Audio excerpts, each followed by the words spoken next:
Hi Crypto Peeps, it's 7th of September 2022 and Bitcoin is trading today at right about $18,754 as we speak. So going down slightly this month and probably going to go down a little bit more. There's not a huge amount of news out there at the moment. Everyone seems to be waiting for the big moves within Ethereum, which we will cover a bit today. But let's get to the bit of the news that I have found for you guys anyway. So the first piece of news today, which I thought was really good, was on Finbold. Bitcoin is projected to become the first monetary system to hit net zero emissions by 2024. Now, this is interesting because Bitcoin has been criticized very much in the past and in the press, saying that it's not energy efficient. It uses more energy than anything else. So this is a good move. Bitcoin continues to receive criticism regarding its carbon footprint impact, as the asset records significant adoption in different jurisdictions. However, the situation may be changing, especially with mining operators increasingly opting for renewable sources of energy in a bid to reduce carbon emissions. In particular, Bitcoin is reported set to achieve a net zero emission by December 2024, becoming the first monetary system to attain this feat. According to the study, the Bitcoin network currently has a 62.4% zero emissions by factoring in carbon negative mining. And by March 2023, the activity is expected to have a 72.70 zero emissions based on newly announced carbon negative projects. And here's the graph there showing this and all the dates. So that's really good news there. The study concludes that the use of flared gas to power Bitcoin mining, which has been growing by 8.3 megawatts per month since May 2021. People went on to say here, we anticipate that Bitcoin mining using vented methane as power will initially grow at only 83% of the growth rate of flared gas mining, which is 6.9 megawatts per month. Based on this more modest growth rate, we forecast that the Bitcoin network will become carbon neutral in Q4 2024. Furthermore, the analysis acknowledged that the hash rate would likely increase alongside the energy consumption with Bitcoin's growth. However, the study pointed out that the renewable network usage and miner efficiency are also rising and will offer a counterbalance to the hash rate. There's a bit more information on there if that one interests you. And with all these crypto news bites, the links are down below so you can read them in full. I'm just reading little bits of highlights for you here. I see hundreds of these articles a week and I collect them in the Crypto News Bites magazine. And the link will be there for you to have a look at that as well. There's thousands of articles there going back years now. The next piece of news I found was on Cryptopolitan, the current state of Bitcoin in El Salvador. Will the crypto bankrupt the nation? It's been a year since El Salvador made Bitcoin legal currency, and the president announced his intention to make Bitcoin one of the official currencies in El Salvador at the Bitcoin 2021 Miami event. Since then, a lot has happened.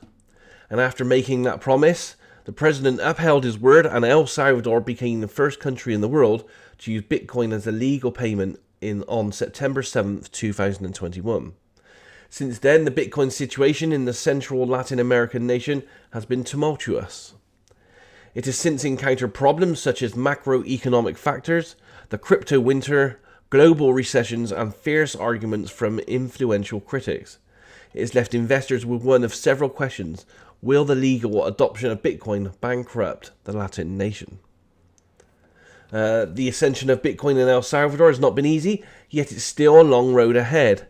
Now that a year has passed, there are fewer fireworks. The adoption process has moved slowly, and significant drops in Bitcoin's value dampened the early jubilation across the nation. Even though Bitcoin hasn't come close to replacing El Salvador's primary currency, the US dollar, it also hasn't brought about the financial downfall that some predicted. At least not yet. And despite efforts to cushion the financial fallout, including Bitcoin-backed volcano bonds and a plan for a tax-free crypto mining center called Bitcoin City, the value of Bitcoin has plummeted and the nation is on the verge of defaulting on its debts. The IMF has cautioned El Salvador to get rid of Bitcoin if it wants to maintain the economy, However, the Crypto Pro president who put the law into effect refuses to budge. And there's some details there about that. And it goes on, and there's more details there if that one interests you, and the state of affairs there in El Salvador. To be honest, I think everyone's struggling right now. You know, we got recessions globally in virtually every country of the world. So it's not a Bitcoin problem here. It's an economics problem across the globe. The next piece of news here is on CoinDesk. The final countdown to the Ethereum Merge has officially begun. And the activation of the Bellatrix upgrade on the Ethereum blockchain triggers the beginning of the merge, which will likely be completed sometime around September 13th to the 16th. This is huge news. Everyone's waiting on tenterhooks for this to see what happens with this one. There's a video about it here, so I recommend you have a look at that. But the Ethereum blockchain's merge is officially underway and will likely kick in sometime between September 13th to 16th. The Bellatrix upgrade, the network's final hard fork before the merge, was activated on Tuesday, marking the beginning of Ethereum's long-awaited transition from proof of work to proof of stake. There's lots more details about that and then there. Everyone's keeping their eye on this. I think you guys should too, because if this fails or something bad happens with this one, it's going to affect huge markets. Now, the next piece of news I found here is on Finbold, and this one, directly impacts me being in the UK, and this is our new Prime Minister. But, a larger reach, the UK elects a crypto-friendly Liz Truss as the new Prime Minister. I don't like her myself, but, if she's crypto-friendly, well, that's one small benefit in her favour. Liz Truss is to become the United Kingdom's next Prime Minister after winning the election to replace Boris Johnson. It is quite possible that Mrs. Truss's response to the cost of living crisis, which she vowed to implement within days of assuming office, will define both her premiership and her prospects of earning a mandate of her own at the subsequent general election.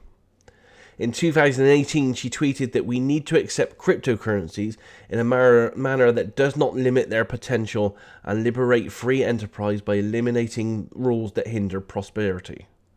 And there's her tweet there. And it also goes on to say here, notably a recent study revealed that alongside the US and the Ukraine, the UK is a leader in overall use of cryptos globally. And interestingly, in light of the growing crypto sector, a UK parliamentary group also began an inquiry in August for further regulation of the space. So that's an interesting move. So we'll have to see how that develops and, well, see if she actually survives very long as UK Prime Minister.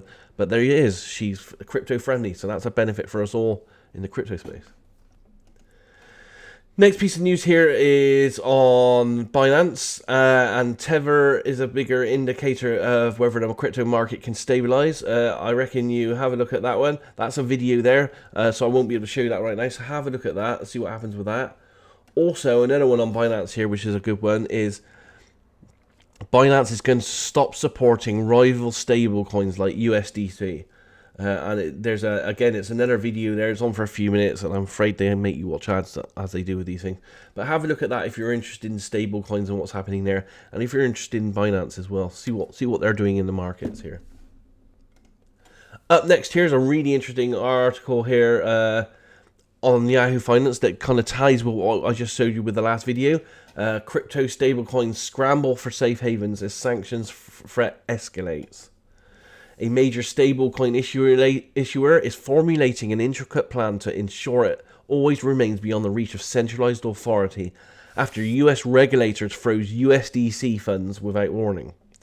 The US Treasury's Office of Foreign Assets Control, or the OFAC, strong-armed USDC issuer Circle into freezing over 75,000 USDC in the wake of the Tornado Cash affair. The move by the OFAC led to cries of indignation from crypto proponents, as the ability to function autonomously and beyond the reach of state authorities is a fundamental principle of the crypto gospel. The heightened threat of monetary censorship in the wake of the Tornado Cash affair has encouraged DAI, stablecoin maker DAO, to try to become censorship resistant via collateralizing their dollar peg with real-world assets as opposed to exposure to the USDC. MakerDAO founder Jeroen Christiansen sees the OFAC crackdown as a sign that regulators are advancing towards and eventual zero tolerance for anything that does not give full control and surveillance powers to the state. He also went on to say there that a significant deterioration of regulatory security alongside a global economic and social decline. There's more details there, and you can follow a link for even more on the story continuing. So if stablecoins interest you, again, that's another story. Stablecoins for me, they're not an interest, but I know a lot of people out there do, and I know you guys might. So have a look at this news bite, follow the news, inform yourself on that. It seems to be on dodgy ground right now. Now that's it with the main news. As I said, everyone seems to be waiting around for the Ethereum thing to happen at the moment. So we're going to have to see how that develops over the next week or so. But I have got some great video news. And as I keep telling you guys, YouTube is an amazing source for video content and news content right now. So I have 4 clips for you here. The first one is from CNBC. Yeah, I know it's it's one of these run-of-the-mill standard TV stations. But it's pretty interesting. It's 11 minutes. And it's Ethereum launches their upgrade. Congress reconvenes as industry awaits regulation, and it's just general news, and they call it the CNBC Crypto World News. So it's just general information news on there, and it's good to know, so that's a good one. Maybe even subscribe to it. The next one on my list here is Bloomberg Markets, again another run-of-the-mill, standard one, but it's 23 minutes long, and they're also talking about waiting for an Merge, which is Ethereum, of course. And they detail that and other things, and that goes on for 23 minutes. Again, he's running the mill. It's pretty middle of the road stuff, but it's good information for you guys out there. The third clip I got here today is on Jamie Tree, and it's roughly around about 15 minutes, and it's an interview with Cathie Wood, and everyone will be wiped out in 30 days, and this is Cathie Wood's last warning.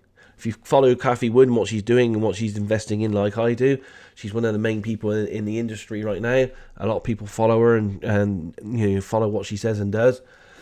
So have a look at this, see what she says, see what she's talking about. It's very interesting, and you should be made aware of how, pretty much everywhere, every country is struggling right now. Economics are not working. And the final piece of news here is a favourite of mine. They put out great content every single week. Coin Bureau.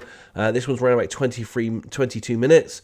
And it's general crypto news talking about Ethereum and, of course, the merge and what's happening there. Cardano, Avalanche, all the market movers and lots more. So there's lots of really interesting news in there. And that's one you should definitely subscribe to. They're really good at putting out really valuable content.